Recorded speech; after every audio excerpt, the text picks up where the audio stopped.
这是20多年前我爸送给我的第一台相机尼康 F4， 这是2023年尼康发布的复古相机 ZF。尼康的相机对于我的人生有着特殊的意义和影响。虽然如今我已经不再使用尼康相机作为我的工作相机，但我还是想体验一下这台 ZF。本期视频我会和大家分享一下我对这台 ZF 的使用感受。这台相机在2024年的今天还值得购买吗？它到底适合谁 ？Hello， 大家好，我是 Kelvin。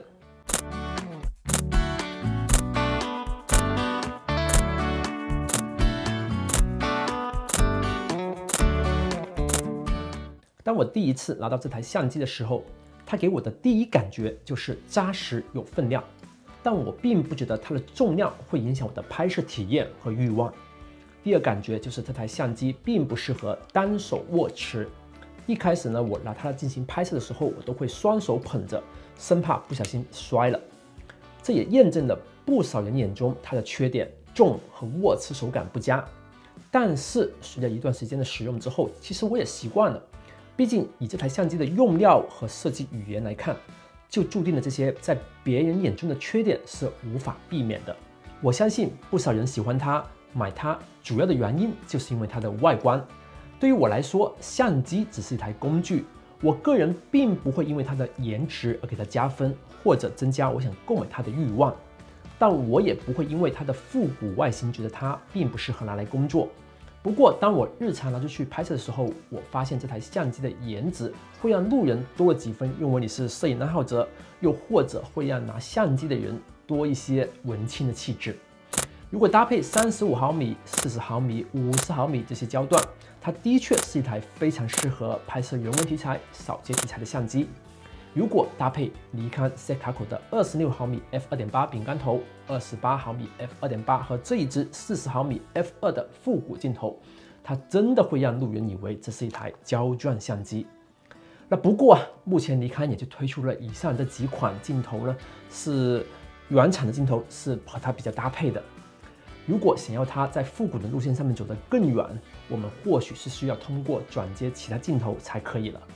说到这台相机的复古元素，就不得不提机身上面的这些快门速度、ISO 感光度、曝光补偿波轮和快门按键了。它们都是使用黄铜材料，所有文字都是刻进去，而不是印刷件。那相比之下，我手上面这台80年代末制造的尼康 F4还没有它有质感。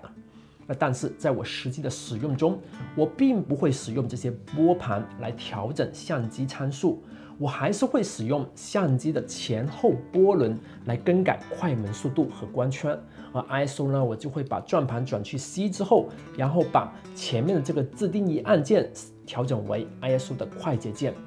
那如果你们在使用这台 ZF 拍摄的时候，还是喜欢使用上面的转盘，欢迎大家在弹幕或者留言扣个1。我真的好奇有多少人会在日常拍摄的时候这么有仪式感。当我使用 ZF 拍摄，相比起屏幕，我个人更喜欢使用它的 EVF 来进行取景，因为它的亮度真的不错。在 Z6 一代和2代的时候，大家都希望尼康可以做这个侧翻屏，但是拿到 ZF 之后，尼康呢的确是使用了这个侧翻屏了。我个人觉得侧翻屏或许并不适合这台相机的这个造型。也因为我个人仅会使用这台相机来拍照，而不会使用它来拍摄视频或者拍摄 vlog。那如果呢继续沿用我们Z9系列的这种翻折屏幕，那或许呢会更加适合它的定位。那这块屏幕其实总体呢还是不错的，但是如果在户外强光的时候呢，我觉得它的正常设置还是没有办法看清楚的。那当我把亮度调整到 High 加的时候，那这时候呢，屏幕就会有一种过曝的感觉，所以相比起来呢，我还是更喜欢使用它的 EVF 来拍摄和回看。使用 ZF 拍照的时候，我能感受到那种熟悉的味道，还是几年前我使用尼康 Z6 一代和2代的感觉。同样的传感器，几乎一样的菜单，在日常拍照的时候呢，它并没有给我太多的惊喜和新鲜感。配合新的处理器之后，它拥有更强大的对焦系统了，它的圆脸和人脸识别的确是比几年前有了明显的进步。哪怕这个人脸呢占据这个画面是非常小的比例，它都可以识别出来。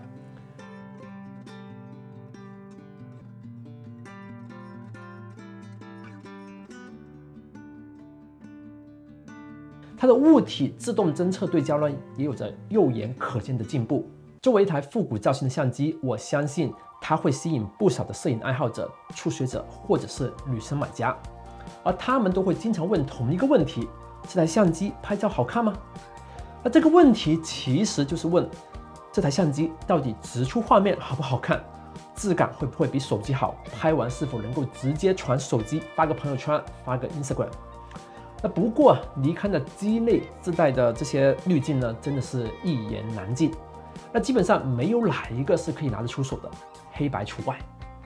而这些滤镜呢，其实从 Z6 一代开始就沿用至今了。那尼康呢，如果可以用点心，为这个 CF 和 CFC 专门增加一些独有的滤镜，一些模仿胶片的这些颜色，或者一些如今流行风格的这些预设，那我相信呢，会有更多的人去购买，会更喜欢这台相机。那这个时候应该就有朋友会说了，网上面呢有不少的尼康预设可以下载，你们直接下载放在相机里面就可以了。但是对于大部分的女生或者入门爱好者或者一些普通的玩家，他们应该是没有太多的时间和精力去研究那么多的。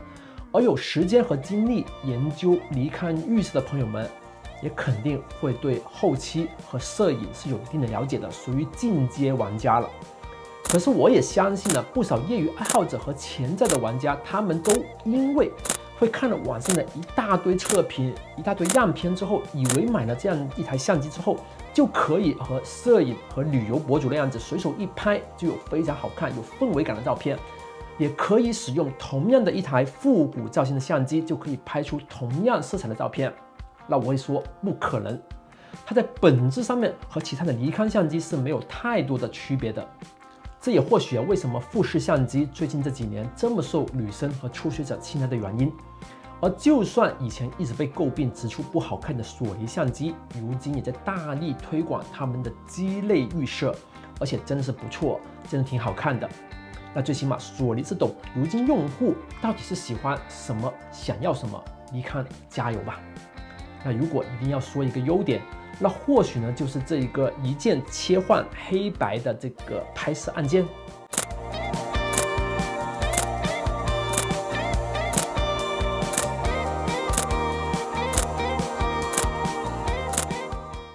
尼康 CF 的防抖做的是的确的不错的，无论是拍照还是视频，它都有不错的表现。但是如果拿这台相机作为一台 Vlog 的自拍相机，我相信它的重量呢的确会很难让很多人长时间单手举着来自拍。那不过呢，如果拿它来进行手持拍摄视频、记录生活、拍拍家人或者工作使用，它的确是不错的选择。它的视频参数的确和之前的 Z6 一代和2代有着明显的进步。那最起码尼康终于把这个内录 N-Log HLG 格式呢加入到这台 CF 里面了。那在这里呢，我就不展开讨论 CF 的视频性能了，我只能说从参数上面它的确还不错，具体好用与否呢，大家也可以看看别的视频。在发布这期视频之前，我也问了好几位在国内外拥有或者曾经拥有过尼康 CF 的尼康用户，他们都和我有差不多的感受。作为一台相机，它的确还可以，而且对焦已经可以媲美尼康的旗舰 Z8、Z9 了。像素虽然还是2400万，但也够用。视频性能也不差，但撇除它的外形，它和其他新的尼康相机有什么明显的差距吗？没有。它的唯一卖点就是它的样子。但是时间久了，新鲜感过了，它的样子或许也就那么一回事。那如果尼康可以在这台相机的颜色预设上面、相机的操作上，和其他尼康的相机拉开明显的差距，增加更多让新手更容易上手的操作和设置和菜单，那我相信呢，不仅可以增加它的可玩性、它的趣味性，还可以增加它的人气、讨论的热度，也或许会让更多的人喜欢它、购买它。而这一切仅需一个部件更新。一般说到这里，我一般都会总结它到底适合哪一类人群。但是离开 ZF， 我真的是无法给出结论。那或许是非常热爱复古外形的这个相机的朋友们，那如果让我自己去选择，如今我肯定会选择 Z6 3代或者是 Z8， 而这台 ZF 它目前还没有达到我心目中对复古相机的预期。好了，以上就是本期视频的所有内容了。如果喜欢本期视频，请给我点赞、投币、转发，还要记住订阅我的频道哦。感谢观看，我们下期视频再见了，拜拜。